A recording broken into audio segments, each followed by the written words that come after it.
Welcome to another edition of Digital Marketing 101. I'm Solomon Timothy. Today's question is, how much should a lead cost for my business? This is a fantastic question. Let's dive in.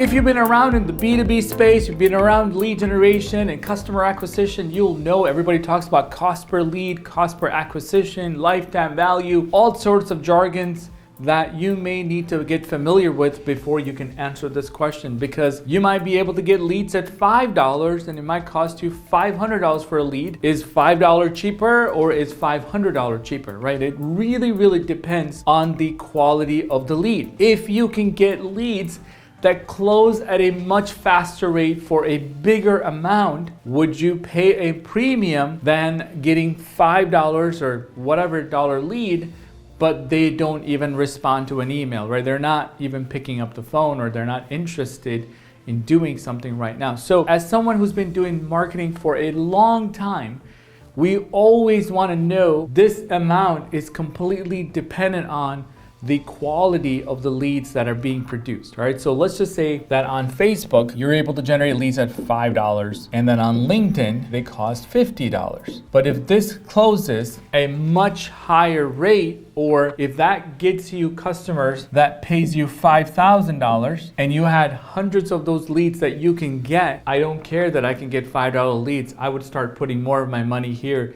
and optimizing the $50 to be $45 if there's some creative or targeting or ad copy, landing page optimization that I can do. I would work on scaling this. Why?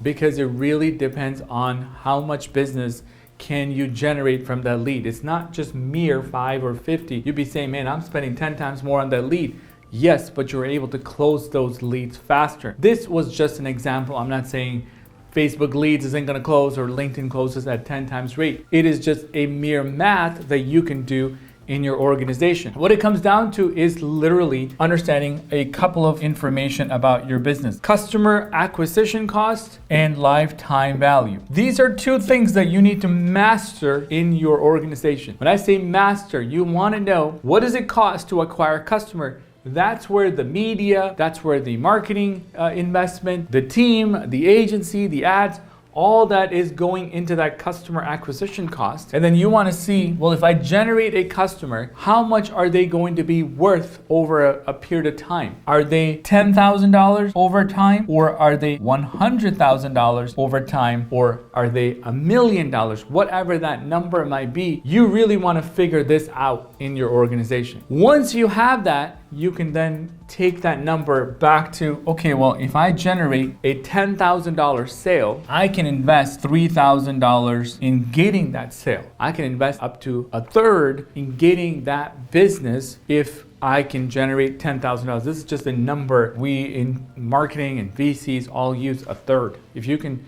generate 3 times as much in business, I'm happy to do it. Now, it's a very aggressive number. You may not feel comfortable with that, but in competitive markets, startups and tech companies, B2B companies, you understand that you're gonna have to spend a lot of money because there's sales reps involved, business dev people, tools, agencies, ad spend, all this other stuff. You're gonna have to invest a lot of money to generate the type of business and the growth that you're looking for. In the VC's world, if you give them a third, they're happy.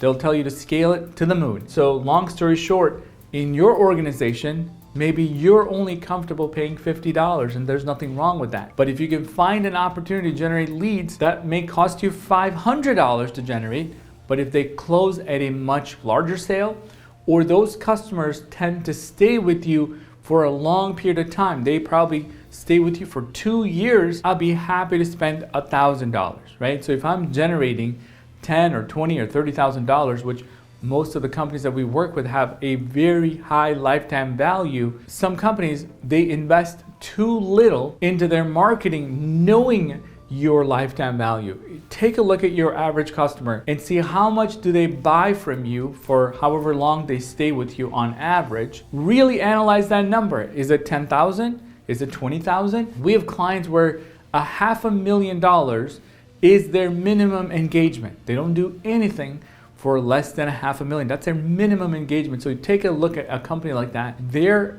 cost per lead could be in the thousands, and they'll have no problem because their minimum engagement is going to be $500,000. If that's you, you have to really figure out, should you be worried about $50? Should you be worried about $150? What if every $5,000 get you a customer that pays $100,000, right?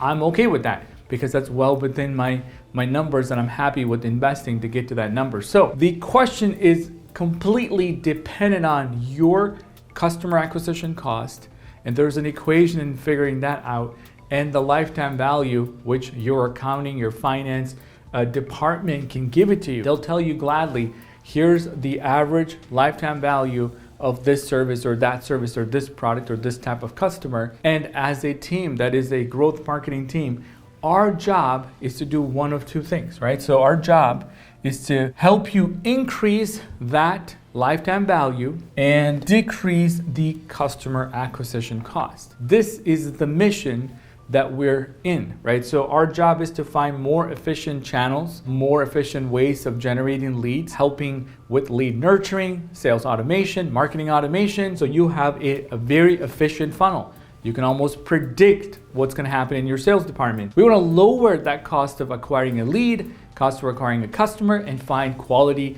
lead sources that are going to get you the highest amount of sales on one side. On the other side, we want to figure out what is it that we can sell that is better and a better solution, and keep that customer for longer, engage them in a longer relationship, and hopefully double your customer lifetime value. If you can double your customer lifetime value, can you invest more in generating leads? The answer is yes, because you went from $100,000 average customer to $200,000, right? If you can make that $250,000, it only takes 4 customers to make $1 million, right? So think about that. It can have a drastic change. It can have a drastic impact on your bottom line. It can have a drastic impact on your profit margins and your total revenue. You might be making too micro of a decision by looking at a cost per lead and kind of negotiating a $5 or 20 or 30, because at the end of the day, what really matters is that you're getting quality leads from quality sources that are predictable and scalable, and then you're working on improving those over time by becoming more efficient and working on increasing the lifetime value of every customer. Most organizations that we talk to, they cannot put a dollar figure on the customer acquisition cost just because the costs are all over the place and it's not really organized, or it's not in a manner that is easy to understand. We here at 1IMS work on a one-on-one basis with our customers to engage in those conversations where we have to get the team together, figure out how to lower the cost of acquiring customers, figure out how to increase the lifetime value. This is not a conversation where you can just push a button and you can double your lifetime value to be 2 or 3 times, right? But it takes a lot of time and resources figuring out what can you be doing differently to generate more sales at the end of the day. That's the type of partnerships we like here at 1IMS. Now, if you have questions on what it should cost you on a per lead basis and how much you should be investing in it based on your total revenue, talk to one of our consultants. We've done this.